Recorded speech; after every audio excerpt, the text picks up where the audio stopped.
out on the edge of an old Wyoming ranch, where dawn paints the earth with gold dust and the wind carries stories older than any cowboy alive, a wild horse stood alone. Not just wild, untouchable, a creature so fierce, so sharp-eyed, that even the best wranglers, the legends of the West, refused to get near him anymore. Folks whispered that the stallion had thunder in his bones, that he'd sooner charge straight through a steel gate than let a rope brush his hide. And honestly, they weren't wrong. But sometimes the West writes its own stories no one can predict. Because on one quiet morning, while the ranch hands argued about who'd risk trying again, a tiny kid barely tall enough to peek over a feed bucket wandered right through the corral gate. No rope, no fear, just a child and a horse that the whole world thought was untamable. And what happened next?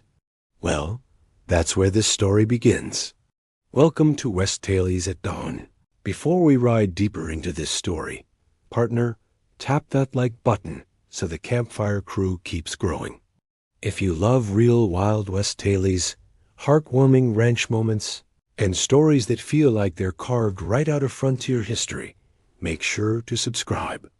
And hey, share this one with someone who loves a good miracle. Let's saddle up. Dawn on the frontier has a way of revealing things you de-swear weren't there the night before tracks. Shadows, secrets the land keeps tucked under its breath.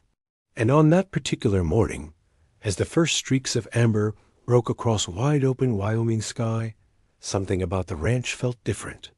The men sensed it before they saw it, like the hush before lightning tears the heavens open. At the far end of the corral stood the horse everyone avoided mentioning unless they absolutely had to. A massive, coal-dark stallion with eyes like polished obsidian, unyielding, unreadable, and burning with a kind of silent fury that even seasoned Wranglers respected. His name was Tempest, though most hands simply called him that wild one, or, if they were feeling honest, the troublemaker. He wasn't born on the ranch. Tempest came from a line of free-running Mustangs out near the Red Bluffs, horses that ran so hard the ground seemed to rise and fall beneath them. The ranch had tried to bring him in after locals reported he'd been wandering too close to properties, dragging fence wire caught on his mane like some battle trophy. And because ranchers can bear to see an animal hurt, not even the dangerous ones, they rounded him up with the best wranglers they had.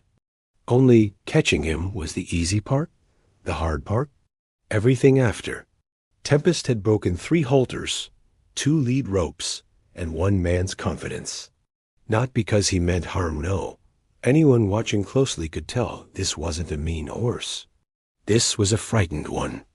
A creature built by wind and survival, suddenly thrown into the tight, boxy human world of gates and expectations. But fear alone can make an animal unpredictable. And unpredictable in the West? That's where stories begin. Most mornings, you'd see him pacing the corral like a storm cloud circling, snorting at anyone who dared step within 50 feet. His hooves were faster than any stallion the ranch had known in years. His jump was higher, too. Twice he'd cleared the rail, just because someone rattled a feed bucket too loud. The Wranglers patched the fence each time, shaking their heads and muttering a boo, how no sane cowboys gone now break that devil. Yet every single one of them kept an eye on him. You can't help it. A horse like that makes you wonder, what happened to you? What story are you carrying in that trembling muscle and bone? That morning, rancher Eli Mercer, one of the last old-school cowboys who believed in patience over force, leaned against the gate watching Tempest circle the pen. Eli's beard was grayer these days, his eyes softer but sharper all at once. He'd been around long enough to know when a creature wasn't just wild, but wounded. Eli lifted his hat, wiped his brow, and sighed. "Never seen a soul run from shadows this hard," he murmured. Beside him, young Wrangler chase-full of bravado, dust, and opinions, shook his head. "Shoot, Eli, I've worked rodeo broncs meaner than that. Just give me a minute in the saddle. And now Eli shut that down with a look. Boy, you jump on that horse right now, and you'll fly farther than a tumbleweed in a dust storm. Chase grinned, but even he knew better. Nobody, not even the most daring among them, had tried riding Tempest since that first disastrous attempt weeks earlier, when the stallion bucked so violently that old Boone, a Wrangler who'd been taming Mustangs for 40 years, wound up flat on his back for 2 straight days. Stallions touched by the wind, Boone had said from his cot. Some horses break, some bend, but that one? He remembers the mountains. The ranch foreman briefly considered letting Tempest go free return to the wild, but the cuts on his legs from the wire hadn't fully healed. Turning him loose could mean infection, predators, or another tangle with fencing. So the men worked from afar, slow and cautious, trying every trick from gentle feeders to calming songs to long hours, simply sitting near him to earn an inch of trust. None of it stuck. Some creatures, it seemed, didn't want human hands in their story. Still, Eli refused to give up. Every morning before the others woke, he'd stroll to Tempest's pen, lean on the rail, and talk. Not loud, not authoritative. Just quiet storytelling tales of long cattle drives, tough winters, the horses he'd loved, and the ones that had taught him hard lessons. A horse may not understand the words, but they know the tone. They know honesty when they hear it. Tempest listened, but only with one ear, only from the far corner. Stubborn, Eli chuckled one sunrise. You and me both. But the breakthrough didn't come from Eli, or any Wrangler, or any adult. It was brewing somewhere else, entirely somewhere, much softer, much smaller. Across the yard, inside the ranch house, a little kid barely past toddler age had been watching the morning routines from the window for weeks. The child had a habit of waking before the coffee finished brewing, just early enough to see the Wranglers slip into their boots and Tempest pacing like a restless ghost through the dust. Kids don't carry the same assumptions adults do. They don't know words like dangerous, untamable, don't go near that one. All they see is a creature alone. And for reasons no one would understand until later, that child, whose footsteps were so soft they barely made a sound on wooden floors, felt pulled toward the stallion like 2 stories meant to meet. On the morning our tale truly begins, while Eli and Chase continued their familiar argument about how best to handle the wild horse, something shifted.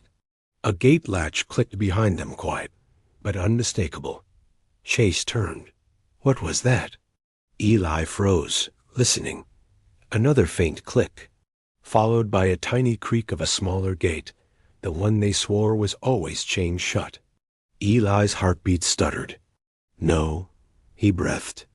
He spun around, eyes scanning the corral, and there, just inside the wooden rails, stood a little figure no taller than a hay bale.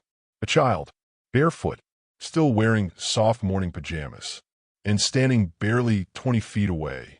Tempest stopped pacing, stopped snorting, stopped everything. The stallion stared at the child with an expression no Wrangler had ever seen on him. Not fury, not fear, something closer to recognition. Eli's hat nearly fell from his head as he whispered, "Chase, don't move. Don't breathe." But it was already too late for caution. The child had stepped fully into the story now, into the open space no grown adult had ever dared enter voluntarily. And Tempest lowered his head, a gesture the Wranglers would talk about for years afterward. The first crack of calm in the storm. For a moment, the ranch stood so still you could hear the dust settling. Even a morning breeze seemed to pause, as if the whole world had leaned in to witness the impossible. A tiny child standing alone inside the corral with the most feared stallion on the property. Eli Mercer felt his heart thudding against his ribs. Not the way a man fears for his own safety, but the way he fears for something small and precious stepping too close to a cliff's edge. "Lord help us," he whispered. "How'd the little one slip out?" Chase swallowed hard, his bravado completely gone. Do we go in after him?" "No," Eli said, raising a hand. "Kid moves fine. We don't." It wasn't courage that held Eli back. It was instinct, something older than training, older than cowboy sense. He knew stormy horses. He knew wounded hearts. And he knew that if he and Chase burst into that pen, they'd bring every ounce of tension, fear, and force that Tempest had been fighting against since the day they caught him. But a child brings none of that. Inside the corral, the young kid stood with toes curled into the dirt, tiny hands dangling at their sides, expression soft and curious. No fear, no hesitation, just that pure childlike fascination that says, I see you. I'm not here to hurt you. Tempest's ears flicked forward. He took one step, a slow, deliberate, measured step, nothing like the frantic circling he'd been doing for weeks. His muscles rippled beneath his dark coat as his head stayed low, almost level with the child's. The kid let out a small sound, half giggle, half breath, like they just found a new friend hiding behind a tree. Eli felt his throat tighten. Chase, you're seeing this, right? Chase could only nod, eyes wide. Tempest stepped again, hooves sinking softly into the loose dirt. Each movement carried a strange gentleness, as if he were walking underwater. Nothing like the raging force they were used to. The child, barely old enough to understand danger, extended a hand.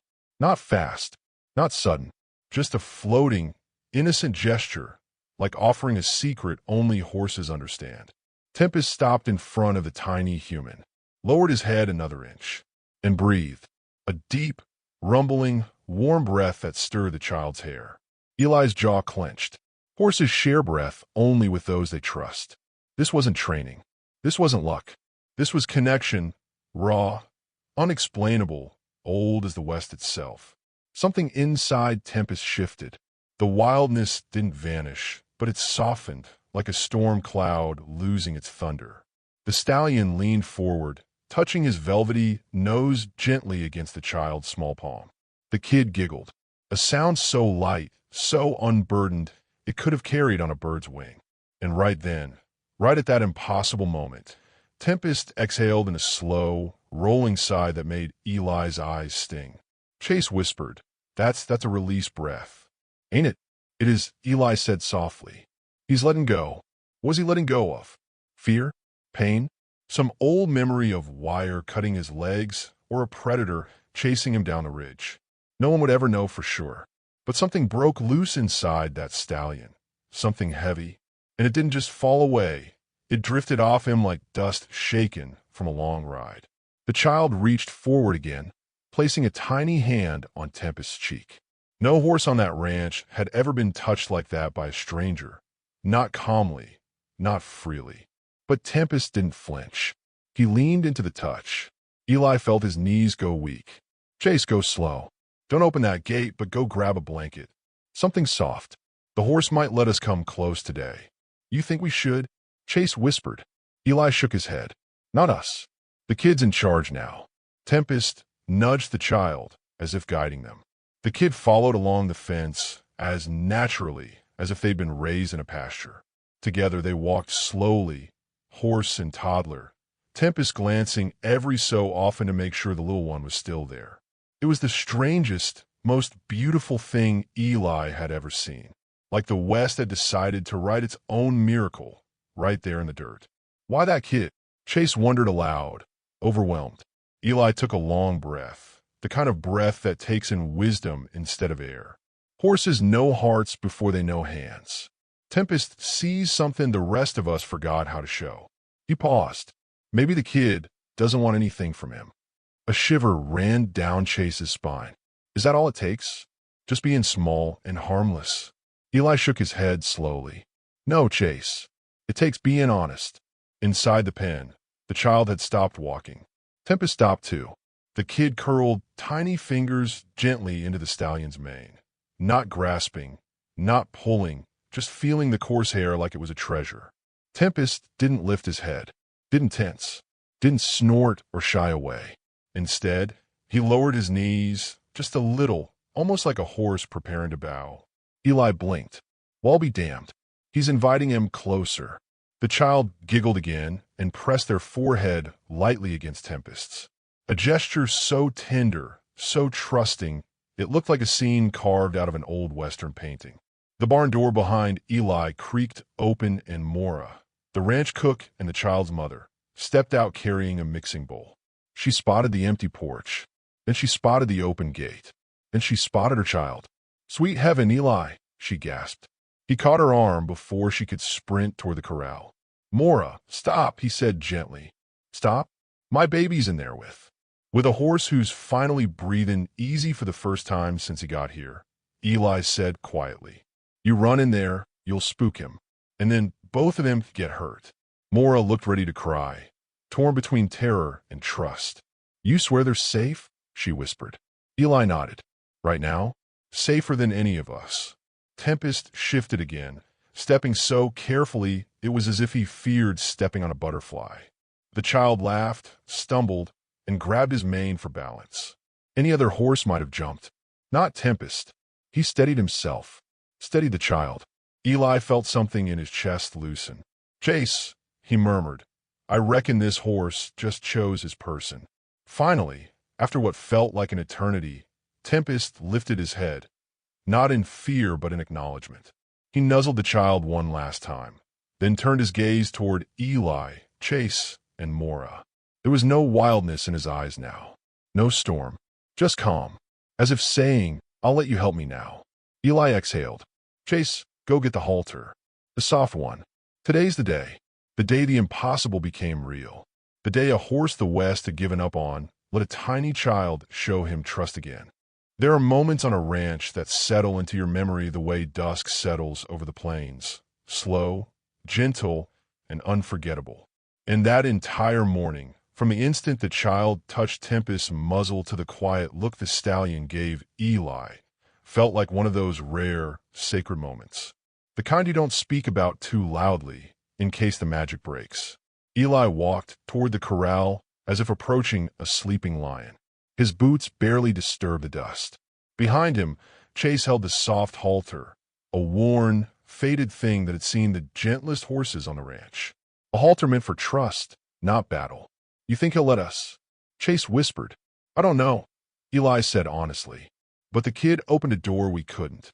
Mora stayed back by the porch, hands clasped so tightly her knuckles had turned white. She didn't shout. She didn't run in. She didn't dare to breathe too loudly. A mother knows when she must trust something bigger than fear. Inside the pen, Tempest stood tall again, no longer bowing, no longer trembling. The child leaned against his foreleg like it was the most natural place in the world to rest. Tempest's ears twitched at the sound of Eli's quiet footsteps, but he didn't pin them back, didn't flinch, didn't pace. He watched, not with wild suspicion, but with a new, softer gaze. A gaze that said, "As long as the small one is calm, I am calm." Eli swallowed, humbled. He had tamed broncs that flipped backward. He had gentled Mustangs fierce enough to shatter fences. But this was different. He approached slowly, letting Tempest see his hands, letting his voice roll low and steady. "Easy now, boy, no ropes today. No force. Just me, same old fool who talks to you every morning." Tempest shifted his weight, and Chase froze mid-step. "Eli, he's thinking about running," Chase breathed. "No," Eli murmured. "He's thinking about trusting." He held out his palm, the same palm he'd offered 100 times before. Every other time, Tempest had turned away. But now the stallion looked at the child, then looked back at Eli and lowered his head. The child giggled again, like giving permission. Tempest stepped toward Eli. Chase's mouth fell open. I can't believe this." Eli didn't smile. Not yet. He knew miracles require humility, not celebration. He reached forward slowly and touched Tempest's cheek, right where the child's tiny hand had rested moments before. For the first time, Tempest didn't jerk back. He leaned into the touch. Eli whispered, "Good boy. You've carried more fear than any animal should. Let it go." The halter hung from Chase's hands like a question waiting to be answered. "You ready?" Chase whispered. "Not yet," Eli said. "Let him ask for it." And Tempest did. He nudged Eli's shoulder gently. An invitation, subtle but clear. A gesture that said, "I'll let you help me. Just go slow." Eli took the halter from Chase and moved with the patience of a man performing a sacred ritual. He let the leather brush Tempest's neck before lifting it. Tempest didn't shy, didn't tense. His only concern was the child, who tugged lightly on his mane in curiosity. Eli slipped the halter on. It fit. It stayed. For the first time since he'd arrived, Tempest wore something without fighting it. The child clapped their tiny hands, delighted, as if witnessing a magic trick. Chase exhaled shakily. I swear, Eli, that kid's got something in their soul. Something horses understand. Eli didn't answer right away. He studied Tempest's eyes. What he saw stunned him. Not fear, not resistance, relief.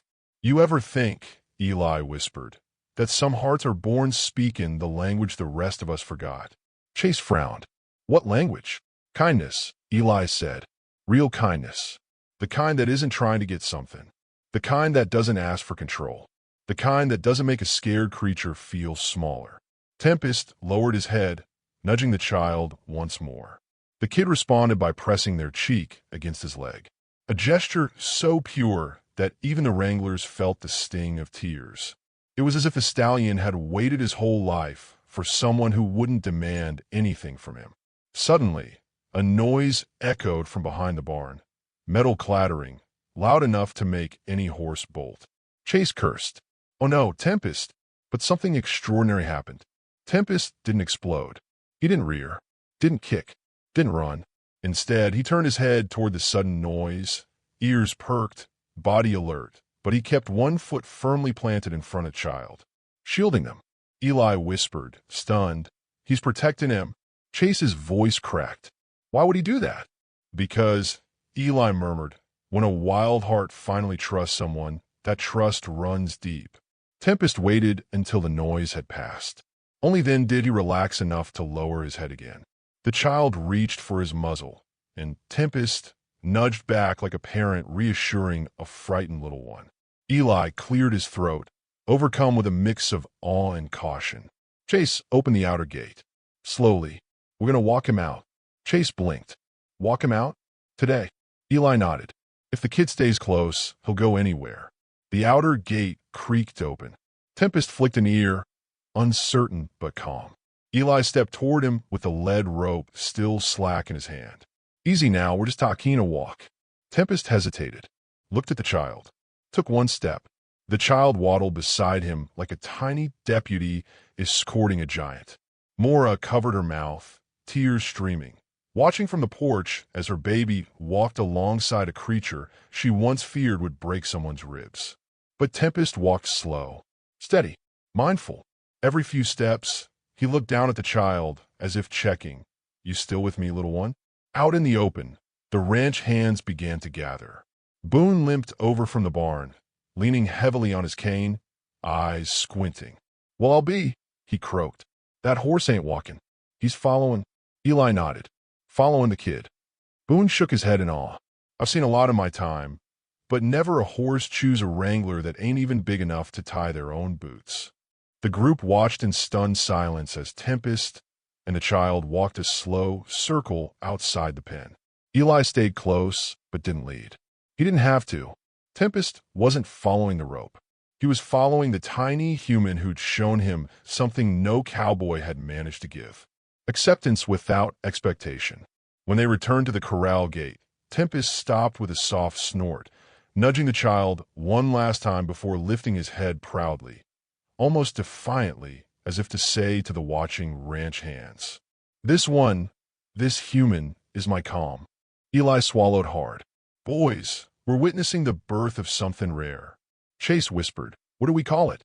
Eli smiled softly. "A bond. The kind legends are made from." The arena was silent, so silent you could hear the dust shifting under the hooves of the wild Mustang in the center.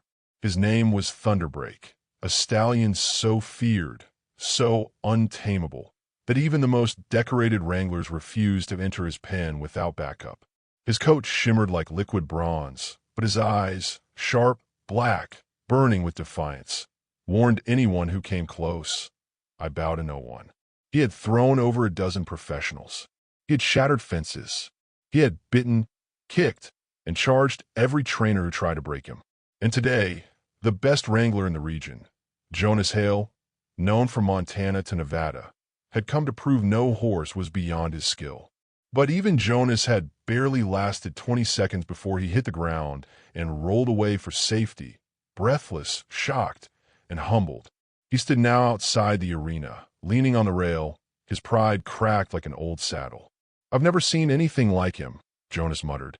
"That horse isn't wild. He's untouchable." The crowd murmured, restless and disappointed. The event organizers exchanged worried looks. A horse that couldn't be trained was a horse that couldn't be transported, used, adopted, or set free safely. Thunderbreak's future grew darker by the second. Then, something impossible happened. From the far end of the arena, a small figure wandered forward. Not tall, not strong, not even old enough to understand what danger meant. A tiny child barely walking, maybe a year old at most, wearing a sun-faded onesie and clutching a tiny stuffed toy horse. The crowd gasped. "Whose baby is that?" someone shouted.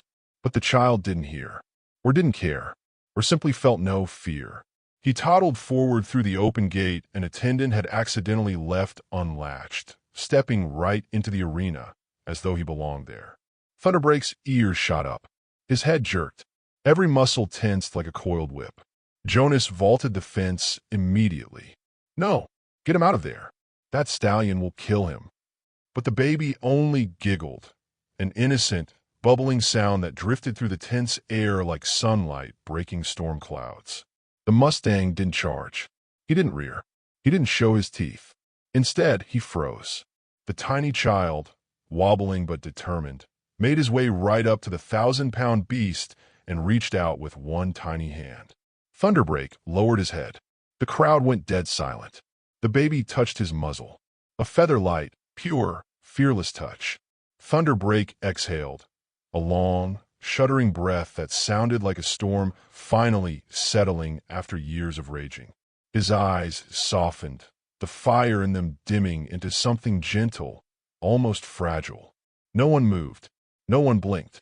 No one understood. Jonas stopped mid-run, shocked into stillness. This can't be real. The child pressed his forehead gently against the stallion's nose, babbling something only babies and horses could understand. And Thunderbreak, this wild, violent, enraged creature, took a step closer, curling his neck around the tiny human like a shield. The arena erupted in disbelief. A grandmother dropped her phone. A tough cowboy started crying. A judge whispered, "I've witnessed miracles, but never like this." The child's mother rushed forward from the stands, panic and awe twisting across her face. "Oh my God, Liam! Baby, come here!" But Thunderbreak didn't let go. Instead, he nudged the baby gently toward her, as if handing him over, carefully, reluctantly. When she lifted her son into her arms, the stallion followed, standing as close as he could to them without touching. The mother, shaking but overwhelmed, stroked the horse's nose. Jonas approached slowly, hat in hand. "Ma'am, I've trained horses for 30 years. I've seen legends, disasters, victories, and beasts that made grown men tremble.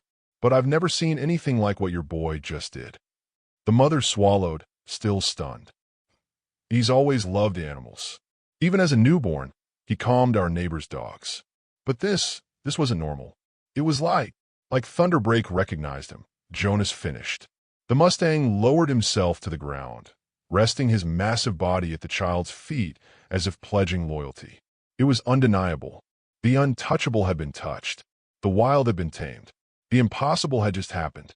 Over the next hour, with the baby sitting nearby on a blanket, Thunderbreak allowed Jonas to place a halter on him without resistance. He let the boy pet his mane. He even lay his head in the child's lap, eyes closing peacefully. News traveled fast. By evening, the story reached neighboring ranches. By morning, it was all over the state. By the next week, the video was viral worldwide. Everyone wanted to know, who was the baby? What power did he have? Why did Thunderbreak, a horse that attacked grown professionals, bow to a newborn child? Experts weighed in, offering theories: instinctive empathy, soft energy, a child's pure scent, a voice frequency animals trusted. But people who saw it in person said the truth was simpler. The child wasn't afraid, and Thunderbreak had never been treated without fear. Until that day, the ranch owners, moved by what they witnessed, asked the mother if her son could be part of Thunderbreak's gentle training process. She agreed, cautiously, with safety measures and constant supervision. And each time they met, the huge stallion softened, kneeling so the tiny boy could touch his face, nuzzling him with absolute trust. Months passed, and Thunderbreak transformed from a legend of fury into a symbol of healing. He became an ambassador horse, visiting schools, therapy centers, and children's events, always calm, always patient. But he only ever gave his deepest affection to one person, the tiny child who walked into his storm and brought him peace. And every time Thunderbreak saw him, the Mustang lowered his head in the same silent vow. Where others saw danger, you saw me. Where others brought fear, you brought calm. And because of you, I am no longer wild.